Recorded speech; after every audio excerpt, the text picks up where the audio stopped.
So, in closing, I want to give you 6 ways to ensure that your yes remains a yes and your no remains a no. And they all start with the word be. Number 1, be sensitive to the deception that lying is sin. Be sensitive to the deception that lying is not sin, especially little white lies.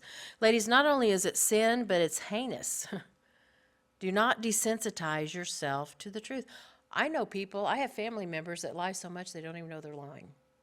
It's really shocking. They lie so much they don't even know they're liars. Number 2, be reminded of Matthew 12:36-37, which says, I say unto you, every idle word that men speak, they will give account in the day of judgment, for by your words you'll be justified, or by your words you'll be condemned. Matthew 12:36-37. Number 3, you want to avoid this terrible sin? Be filled with God's Spirit. Be filled with God's Spirit. Ladies, my husband will tell often in premarital counseling to the couple, first session, walk in the Spirit, your marriage will be fine. End of marriage counseling, and then he laughs. But really, if we just are filled with the Spirit and walk with the Spirit, we'll be very careful about these things, right? If you're not walking with the Lord, if you're not walking with the Spirit, you're grieving him. You're dull to his voice. It says, that's not true what you just said, you know.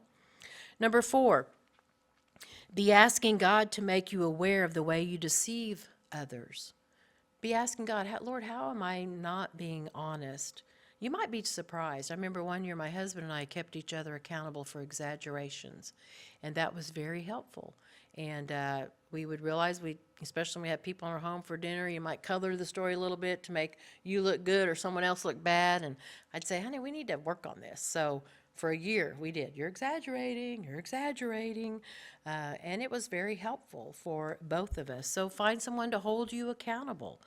You might ask somebody that's close to you, do you see any forms of lying in my life? And see what they say. Number 5, be feeding on the Word of God. Be feeding. If you want to be more sensitive to lying, feed on the Word of God. Ladies, when you feed on the Word and obey it, it will bring that truth. You know, you'll be more sensitive to any sin in your life. A truthful inward spirit is bound to produce truthful outward speech. And then lastly, be careful what you say. Ladies, think before you speak. That's why it says don't be rash with your mouth. Patient is the spirit, you know, patient. You don't always have to say something, but when you do say something, make sure it's true. And believe me, I've had to go back and correct things so many times that when you do that, you kind of just learn to just be quiet, because it certainly humbles us and causes us to be more careful with our words. Well, in closing, there's only one person that I know in the whole universe who's ever kept every promise he's made. That's Jesus, right? Our model, our judge, our example. And one of the promises that he's made to you and I is that he will return, right? The judge is standing at the door. He will keep his word.